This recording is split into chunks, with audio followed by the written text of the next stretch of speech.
Assalamualaikum warahmatullahi wabarakatuh. Yang terhormat kepada Pak Ade Nyamal. Di sini saya akan mengumpulkan jawaban UTS yang berupa video. Sebelumnya saya ingin perkenalkan diri. Nama saya Abang Muhammad Rafli, saya dari kelas 1C Akuntansi, NIM saya 124080210500145. Sebelumnya dari Pak Adi Jamal sudah memberikan 7 soal dan disuruh untuk menjawab 4 soal dari 7 soal tersebut. Soal yang pertama, nasabah BPR Syariah Barokah berjumlah 14.000 orang pada bulan Maret 2020. Diperkirakan jumlah nasabah akan meningkat sebanyak 50 orang setiap bulan. Jika tidak terjadi guncangan ekonomi, berapa jumlah nasabah pada bulan Januari 2021? Oke. Jadi sebelumnya diketahui kalau A itu jumlah 14.000 orang. Oke. Dan untuk B-nya jumlah nasabah meningkat sebanyak 50 orang setiap bulan. Dan N itu suku yang dicari. Kenapa 11? Karena kita menghitung dari bulan Maret sampai bulan Januari 2021. Itu dari Maret, April, Mei, Juni, Juli, Agustus, September, Oktober, November, Desember, Januari. Jadi 11 bulan. Oke. Ini kita menggunakan rumus suku ke N, yang dimana rumusnya adalah UN sama dengan A ditambah buka kurung N dikurang 1 dikali B. Kita masukkan angkanya. A-nya itu 14.000 ditambah buka kurung tutup N-nya 11 dikurang 1 dikali 50. Untuk 10 selanjutnya 14.000 ditambah 11 dikurang 1 10 dikali 10 dikali 50 hasilnya 500 dan ditambah hasil 14.500. Jadi jumlah nasabah pada bulan Januari 2021 ada 14.500. Oke. Untuk nomor 2, stok barang PT Amanah pada bulan Februari 2020 adalah 2.000. Diperkirakan rata-rata permintaan barang pada usaha tersebut adalah 40. Berapakah stok barang pada bulan Desember 2020?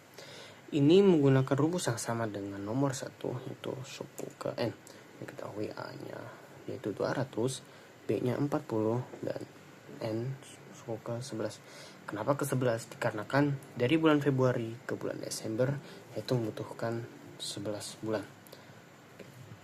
Jadi untuk rumusnya sama. Dan di nomor 1 itu UN sama dengan A ditambah kurung buka N dikurang 1 kurung tutup dikali B. Kita tinggal masukkan ini 200, A-nya 200, N-nya itu 11 dikurang 1 kali B-nya itu 40. Oke, 200 ditambah 11 kurang 1 10 dikali 40. 200 ditambah 400 dari 10 kali 40, dan hasilnya stok barang pada bulan Desember 2020 adalah 600. Jadi untuk soal nomor 3, yaitu gambarlah grafik fungsi kuadrat Y sama dengan 10x kuadrat kurang 1 dengan menentukan titik potong dengan sumbu Y, titik potong dengan sumbu X, dan titik puncak. Oke. Yang diketahui koefisien pangkatnya adalah 10, koefisiennya saja hanya 0, dan konstanta itu 1. Kita menggunakan rumus diskriminan yang dimana X 1,2 sama dengan minus B plus minus akar B kuadrat dikurang 4AC per 2A. Kita masukkan nominalnya 0 minus 0 plus kurang akar 0 kuadrat dikurang 4, 10 dikurang 4 dikali 10 dikali 1 per 2 dikali 10. Dikarenakan akar 0 itu tidak ada, jadi kita hanya mengkalikan 4 dikali 10 saja. Hasilnya adalah 4 akar 40 per 20. Kita cari akar 40, hasilnya 4 dikali 10 yaitu 2 akar 10 per 20. Kita bakal kalikan atau bagikan 2 ke bawah, yang dimana hasilnya jadi akar 10 per 10. Di sini kita akan mencari hasil plus dan hasil minusnya, yang dimana untuk hasil plusnya adalah 6,316, dan untuk hasil minus dari akar 10 per 10 adalah 0,316. Terus kita akan mencari untuk titik puncaknya dengan menggunakan rumus minus B per 2A, B kuadrat minus 4AC per 4A. Kita masukkan untuk nominalnya, B itu 0, dan 2A itu 2 dikali 10. Untuk nominal selanjutnya, 0 kuadrat hasilnya 0 dikurang 4 dikali 10 dikali 1 per 4 dikali 10. Kita masukkan 4 dikali 10 hasilnya 40. Jadi minus 40 per 40. Hasilnya adalah minus 1. Dan untuk 0 per 20 hasilnya adalah 0. Jadi kita ketemu untuk titik puncaknya adalah 0,1. Ini untuk grafiknya, yang dimana membentuk huruf U. Itu ada titik puncak 0,1 dan titik positif 0,316 dan 0,316. Lanjut untuk nomor 4. Soalnya yaitu suatu barang mempunyai kecenderungan permintaan sebagai berikut. Jika harganya 20, jumlah yang diminta 120 unit. Tetapi bila harganya naik menjadi 50, permintaannya hanya 60 unit. Sementara itu, di lain pihak, jika harganya 20, produsen menawarkan jumlah 20 unit. Dan bila harganya naik menjadi 50, produsen menaikkan pula jumlah yang ditawarkan jadi 110 unit. Tentukan A. Untuk fungsi permintaan barang tersebut, B. Fungsi penawaran barang tersebut, C. Keseimbangan pasar, dan D. Tunjukkan keseimbangan pasar tersebut dalam diagram Kartesius. Yang pertama, kita mengetahui kalau P1 dan P2 atau price, yang pertama ada 20 dan yang kedua ada 50. Dan untuk permintaan yang pertama ada 120 dan permintaan kedua ada 60. Yang ketiga, mohon maaf untuk permintaan kedua itu 50, tadi saya salah masukkan. Dan untuk penawaran pertama ada 20 dan penawaran kedua ada 110. Oke. Kita ingin mencari untuk fungsi permintaannya. Kita masukkan rumus yaitu Q dikurang Q1 per Q2 dikurang Q1 sama dengan P dikurang P1 per P2 dikurang P1. Kita masukkan angkanya untuk Q dikurang 120.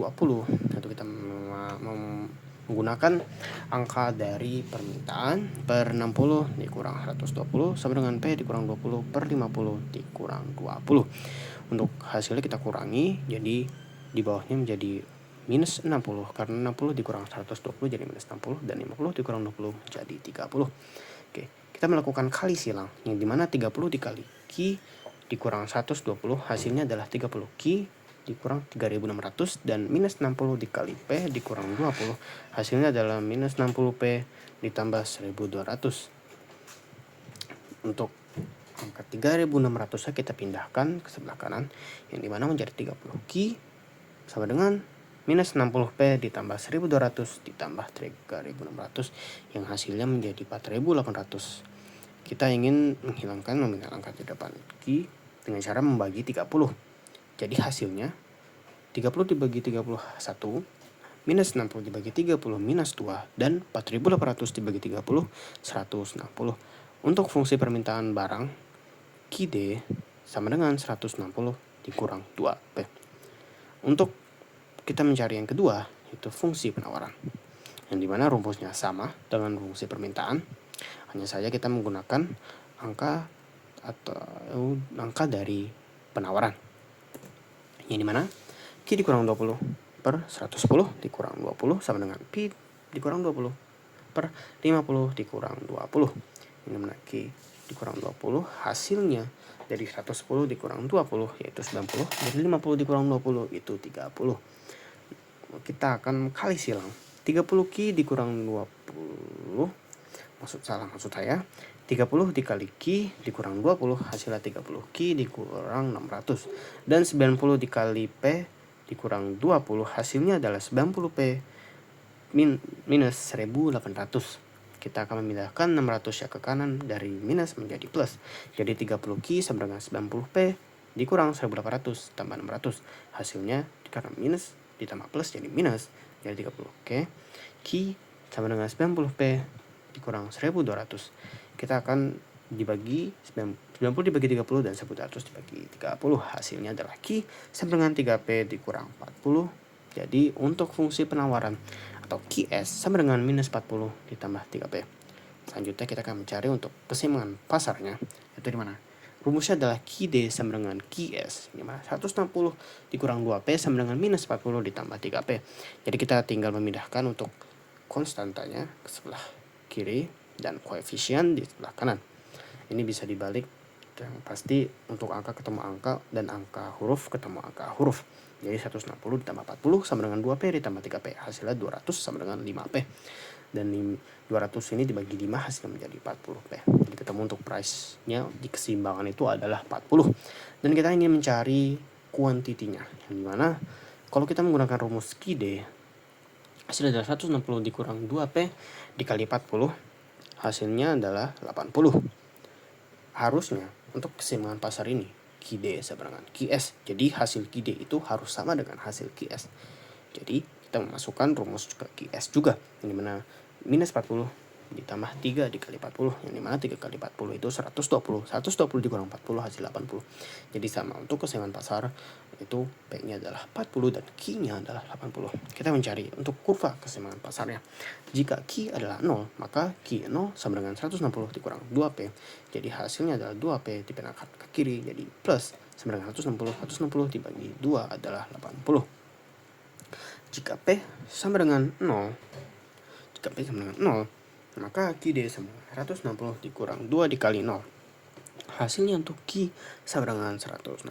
Kita mencari juga untuk Q-nya. Jika Q sama dengan 0, maka Q0 sama dengan minus 40 ditambah 3P. 3P kita pindahkan ke sebelah kiri menjadi minus. Jadi minus ketemu minus, hasilnya plus.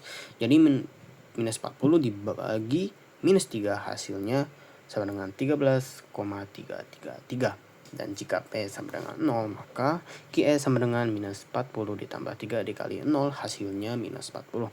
Di sini ada grafiknya atau kurva, yang dimana titik keseimbangannya ketemu di 80 quantity dan 40.